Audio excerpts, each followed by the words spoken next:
শালিমার স্টেশনে বিদেশি মুদ্রা সহ নেপালের নাগরিক গ্রেফতার, উদ্ধার প্রায় 24 লক্ষ টাকা।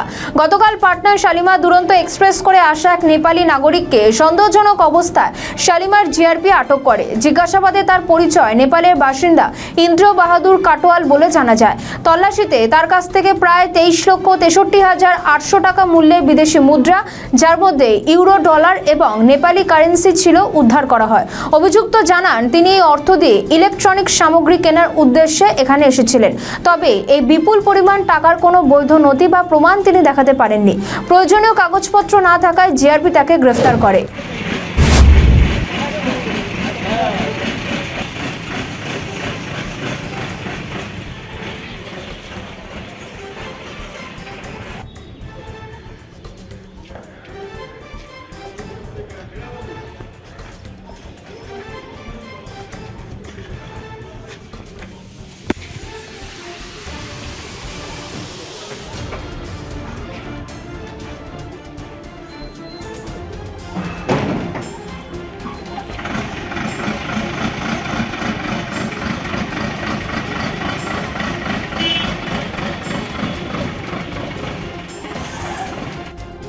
আমাদের ভিডিও ভালো লাগলে লাইক ও শেয়ার করুন। কমেন্ট সেকশনে আপনাদের মতামত জানান।